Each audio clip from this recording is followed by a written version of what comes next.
Speed 19 smart, proactive, efficient and effective delivery పేరుతో అమలు. మొత్తం 19 ప్రాజెక్టులపై ప్రత్యేక దృష్టి, స్వయంగా ముఖ్యమంత్రి పర్యవేక్షణ అంటూ చూస్తా ఉన్నాం. ఇగో ఈడ గుర్తుపెట్టుకోర్రి, ఈడ స్పీడ్ 19లో చేస్తున్నటువంటి ప్రాజెక్టులు ఇవి.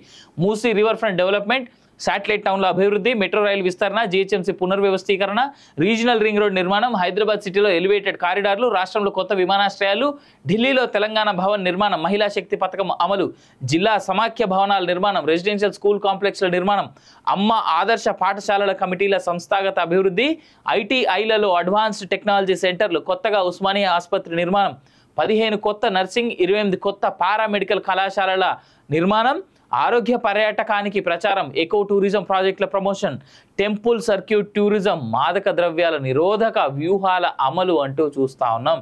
స్వయంగా ముఖ్యమంత్రే దగ్గరగా కూర్చొని ఈ 19 ప్రాజెక్టులన్నిటికి కలిపి స్పెషల్ డెవలప్మెంట్ ప్యాకేజ్ కింద ఆయన వర్క్ చేస్తూ ఉన్నట్టుగా చూస్తూ ఉన్నాం. ఇక్కడ దాన్నే స్పీడ్ 19 అనేటువంటి పేరు పెట్టుకుని ఆయన చేస్తూ ఉన్నారు.